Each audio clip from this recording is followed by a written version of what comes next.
Break से पहले आतिफ आकिब आप बात कर रहे थे इंग्लैंड की टीम के हवाले से। मार्क वुड नहीं आ रहे और अगर हम बात करें इंग्लिश टीम की तो पिछली बार जब इंग्लिश टीम आई थी तो बैरिस्टो बटलर जैसे विकेट कीपर इनके पास थे, दोनों ही इस वक्त इंग्लिश टीम में मौजूद नहीं हैं। मैं जैसे पहले आपको कह रहा था कि इंग्लिश टीम को आप देख सकते हैं कि ये वो टीम नहीं है। जेम्स एंडरसन भी इस टीम में नहीं है। 6 फास्ट बॉलर लेकर आ रहे हैं, 3 स्पिनर लेकर आ रहे हैं। हमने जो अपनी टीम रखी है वही खिलाड़ी हमारे पास जो कि बांग्लादेश की सीरीज़ में खेले थे। आपके ख्याल में ये जो हम बात कर रहे हैं कि तसलसल को कायम रखना है, दुरुस्त फैसला है, या यहाँ पर आपको लगता है कि कुछ एक्सपेरिमेंट हम कर सकते थे? देखिए, आपने सिर्फ ये देखना है कि आप कैसे हारे बांग्लादेश जैसी टीम से, क्योंकि वो एक ऐसी पिच थी जिसके ऊपर ना तो उस तरह स्विंग हुआ, ना उस तरह से बाउंस था, ना उस तरह से स्पिनर्स के लिए कुछ उसमें था। इसीलिए आपने उनके पता नहीं 30 रन पे 6-7 आउट करके इतने सारे रन्स करा दिए। इट मीन्स के पिच में कुछ नहीं था, तो इसलिए प्लान कुछ नहीं था। वो यही सोच रहे थे जैसे कि बांग्लादेश है, एक डिसेंट पिच बनाएंगे, 4 फास्ट बॉलर खिलाएंगे और वो हार जाएंगे। इंग्लैंड की टीम भी आ रही है, तो मैं जो पहले बात की है कि अगर आपको ये नहीं पता कि आपने पिच कैसी बनानी है और आपका टीम कॉम्बिनेशन क्या होगा, तो फिर आप जीत नहीं सकते इस तरह से। एक एक जो प्लेयर है उनका, अगर आप बेन डकेट है, वो ऐसा प्लेयर है कि अगर आपको एज बॉलर और एज कैप्टन आपको ये नहीं पता कि उसको किस एरिया में आपने बॉल करनी है, वो आपको डिस्ट्रॉय कर देगा 2-3 घंटे के अंदर। इसी तरह से जो रूट है वो है असल में उनकी बैकबोन, उनकी बैटिंग की। वो अगर उसको आउट करेंगे तो ही आप जीतेंगे, और वो जिस तरह से वो पिछले 2-3 साल से बैटिंग कर रहा है, उसको आउट करने के लिए आपको प्लान करना पड़ेगा। वो खुद ही आउट नहीं होने वाला।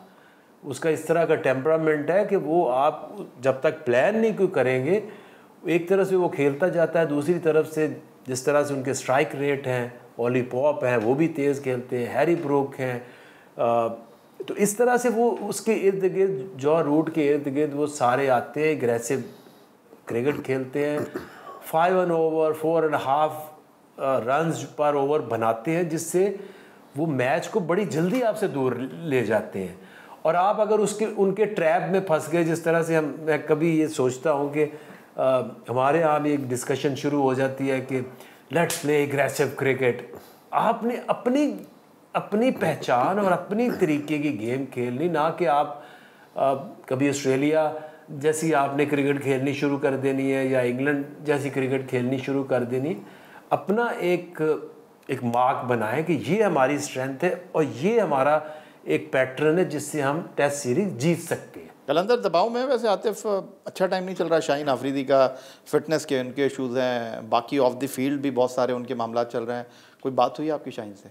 देखिए, Shaheen is a born leader और इस पर ये हमारा बिलीव है। और शाहीन जो है वो प्रोफेशन से ज़्यादा पैशनेट होकर खेलता है। और अगर मुझे याद है कि जब हमने सीज़न 7 में उनको कप्तान बनाने का फ़ैसला किया, तो उस वक्त पाकिस्तान के एक बहुत ग्रेट क्रिकेटर है, उन्होंने मुझे कहा कि यार आतिफ, बड़ा हौसला है तेरा, अभी तो 2 साल और हारना चाहता है। और फिर देखें, शाहीन ने वो कर दिखाया जो PSL की हिस्ट्री में कोई कैप्टन नहीं कर सका। सो आप वो कहते हैं ना कि form is temporary and class is permanent. तो शाहीन, मैं समझता हूँ कि बहुत ज़बरदस्त क्रिकेटर है और इंशाल्लाह आप देखेंगे वो बहुत जल्द आपको उसी तरह जो है वो ग्राउंड में छाते हुए नज़र आएंगे जिस तरह वो आप जिस बारे में आप सवाल कर रहे हैं। आखिर आप क्या कहेंगे, क्योंकि आपके अंडर में शाहीन खेले हैं, आपके कप्तान रहे हैं, आपके साथ ड्रेसिंग रूम शेयर किया उन्होंने, प्लानिंग में आप उनके साथ रहे हैं, सेकंड टेस्ट मैच में आए, खिलाया नहीं उनको, अभी चैम्पियंस कप में जो है वो इंजर्ड हो गए, लेकिन उनको इस टेस्ट स्क्वाड के साथ रखना, उस पर बड़े सवालात उठ रहे हैं। आपके ख्याल में शाहीन को आराम कराना चाहिए था या खिलाना मुनासिब रहता? अभी की बात कर रहे हैं जो टेस्ट मैचेस आ रहे हैं। देखिए, टेस्ट मैच तो आप जब तक 100% फिट ना हो, मुश्किल हो जाता है फास्ट बॉलर के लिए टेस्ट मैच खेलना। आई डोंट नो कि क्या इंजरी की सूरत हाल है, अगर फिट है तभी खेलना चाहिए। बट आप कदर नहीं करते हम जितने हमारे पास टैलेंट है, जिस तरह के बॉलर्स हैं। तो अभी भी मैं यही समझता हूँ कि पिछले जो रोलर कोस्टर चला है हमारे मुल्क के अंदर 2-2.5 साल के अंदर, उससे हम सारे परेशान हैं कि कभी किसी को कप्तान बनाना, कभी किसी को हटाना, कभी किसी को बना देना। मेरा ख्याल है कि सिलसिले को रोकना चाहिए। अगर ये जो चेयरमैन आए हैं, अब हर वक्त हम ये ख्वाहिश करते रहते हैं कि जी ये चला जाए दूसरा आ जाए, इससे कुछ नहीं होगा। चाहे क्रिकेटर आए ना नॉन क्रिकेटर हो, इस बंदे को अब रहना चाहिए, क्योंकि ये कंटिन्यूटी मांगती है गेम। जब चेयरमैन जाता है, सिलेक्शन कमेटी गई, कोच गया, कैप्टन गया, तो यही जो प्लेयर्स का माइंडसेट है वो बड़ा ज़रूरी होता है कि वो कंसिस्टेंटली एक तरफ सोच सके। अब यही आपकी टीम होनी चाहिए। जो भी आपने फ़ैसले किए हैं इनको लेके चलें।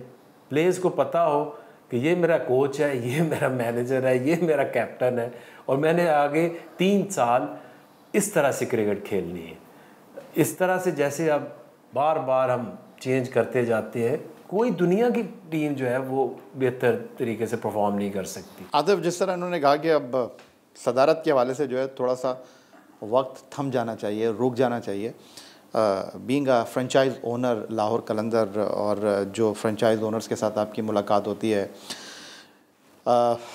मानी साहब गए तो जो है रमीज़ राजा आए, रमीज़ राजा गए तो नजम सेठी आए, नजम सेठी गए तो उसके बाद चौधरी ज़का अशरफ आए, चौधरी ज़का अशरफ गए तो अब मोहसिन नकवी आए। अब दुनिया मजाक उड़ा रही है पाकिस्तान क्रिकेट का कि जी यहाँ पर टीमें इतनी जल्दी तब्दील नहीं होती जिस तरह क्रिकेट बोर्ड के सरबरा तब्दील हो जाते हैं। उन्होंने तो खिलाड़ी की हैसियत से क्या इसके असरात टीम पर पड़ते हैं। आप लोगों को कितना सफ़र करना पड़ा है फ्रेंचाइज ओनर की हैसियत से ये जो क्रिकेट बोर्ड की सदारत में तब्दीली आती है? और यही जो बात आकिब भाई ने की है कि जो भी पाकिस्तान क्रिकेट बोर्ड का सरबराह है उसको एटलीस्ट एक रन तो मिलना चाहिए ना। और जब आप वो ओवरनाइट चेंज कर देते हैं तो फिर नया आने वाला सरबराह अपनी तरीके से वो अपना इम्प्लीमेंट करता है। जो हमारी एक मेरी वाहिद मुलाकात जो जीसी मीटिंग में मोहसिन नकवी साहब से हुई थी, उनके जो अज़ाइम थे वो बहुत ज़बरदस्त थे। उन्होंने कहा जो पाकिस्तान क्रिकेट को ठीक करना है, डोमेस्टिक को इंफ्रास्ट्रक्चर को बेहतर करना है और PSL को सेपरेट एंटिटी बनानी है। तो आपको उम्मीद है कि नकवी साहब उनके पास वक्त की थोड़ी सी कमी है, लेकिन ये जो आपका इशू है जिसको कोई भी चेयरमैन समझ नहीं पाया है कि पाकिस्तान सुपर लीग का सेक्रेटेरिएट डिफरेंट होना चाहिए, पाकिस्तान क्रिकेट बोर्ड का डिफरेंट होना चाहिए, आपकी बात से इत्तेफाक कर रहे हैं नकवी साहब? कोई उन्होंने रोशनी की, आपको किरण दिखाई है? जी, पहली मीटिंग में तो बिल्कुल उन्होंने कहा था, और ये समझते सारे हैं लेकिन इम्प्लीमेंट करना मुश्किल हो जाता है। और मैं समझता हूँ कि ये इस किस्म के इंसान हैं और चेयरमैन हैं। मैं इनको पुराना मेरी इनके साथ है दोस्ती, सो ये इनके अंदर वो कैपेसिटी है कि उसको इम्प्लीमेंट कर दें। और ये फ्रेंचाइज ओनर्स की बात नहीं है यार भाई, ये बेसिकली आपके प्रोडक्ट की बात है। PSL एक खूबसूरत प्रोडक्ट आपने क्रिएट किया। अगर PSL ना होती तो पाकिस्तान में क्रिकेट भी रिवाइव ना होती। अगर PSL ना होती तो ना बाबर होते, ना शादाब होते, ना शाहीन होते, ना हारिस होते, ना फ़कर, लंबी लिस्ट है। सो मैं समझता हूँ कि अगर हम इसके ऊपर थोड़ी सी तवज्जो दें तो यही जो पाकिस्तान का प्रोडक्ट है, ये पूरी दुनिया में आपका जो है वो एक क्या कहते हैं उसको, रोशन चेहरा है। आकिब जावेद साहब, जितनी तारीफ़ें आपने कर दी हैं मोहसिन रज़ा नकवी साहब की या आतिफ राना साहब ने, मेरा ख्याल है कि अगर हम हालिया अरसे में देखें तो हर कोई क्रिकेट बोर्ड को बड़ा तनकीद का निशाना बना रहा है। बट अगर मैं आपसे ये जानना चाहूँ, ये जो 5 मेंटोर आए हैं, ठीक है, बिल्कुल आपको मुआवजा मिलना चाहिए, प्रोफेशनलिज्म का दौर है। अगर हम बाहर के लोगों को जो है अच्छा मुआवजा देते हैं तो अपने खिलाड़ियों को क्यों नहीं देते? लेकिन जो एक मसला दिखाई दे रहा है वो ये है कि जो मेंटोर हैं उनका ना सिलेक्शन में रोल है। मेंटोर जिन खिलाड़ियों को आगे लेकर आएंगे ना जो है वो इस हवाले से मज़ीद काम करते हुए आपको दिखाई दे रहे हैं। दूसरा जो सबसे बड़ा जो इस वक्त तनकीद हो रही है वो ये है कि कहा गया कि जी चैम्पियंस कप जो है बड़ा इंपॉर्टेंट टूर्नामेंट है। जैसे आपने टेस्ट टीम के लिए ऐलान किया, आपने खिलाड़ियों को पुल आउट कर लिया कि जी खिलाड़ी जो हैं वो आराम करेंगे। कुछ ऐसी चीज़ें हैं, जिस तरह मोहसिन नकवी साहब ने सर्जरी की बात की, फिर उन्होंने कहा कि हमारे पास डाटा नहीं है। ये वो चीज़ें हैं जिसकी वजह से क्रिकेट बोर्ड हदफ तनकीद बना हुआ है। इसकी ज़िम्मेदारी आप चेयरमैन पर डालते हैं या आप समझते हैं कि लोग बात कर रहे हैं कि उनके मुशीर ठीक नहीं है? देखिए, कोई भी चेयरमैन आए, मैं तो हमेशा इस चीज़ पे बिलीव करता हूँ कि जब तक किसी को 2-3 साल काम नहीं आप करने देंगे, आप किसी को अकाउंटेबल भी नहीं कर सकते। अकाउंटेबिलिटी आती है जब आप उसको पूरा एक रन देते हैं। कोई काम करेंगे तो अकाउंटेबल करेंगे ना। तो पिछले तो 2-2.5 साल से यही हो रहा है। अब वो जो PSL की आके बात कर रहा है तो यकीन करें कि ये लोग भी समझा थक चुके हैं। एक चेयरमैन आता है, उसको समझाते हैं कि ये शुरू कैसे हुआ था, इसका मॉडल अलहदा से कंपनी बननी चाहिए। जब उसको समझ आने लगती है उनकी बात समझता है तो चेंज हो जाता है, दूसरा आ जाता है। और ये मजाक फ्रेंचाइज के सामने नहीं बने हुए, ये आईसीसी में भी बने हुए हैं। और इसी बात पे अब इन्होंने कह दिया मैंने सर्जरी करनी है, तो आप आए हुए तो 1 महीना ही हुआ था, 2 महीने जब ये वर्ल्ड कप के ऊपर चले गए, वापस आ गए, तो आपको पता ही नहीं है सिस्टम का। जब तक आपको एक चीज़ को समझने के लिए टाइम लगता है।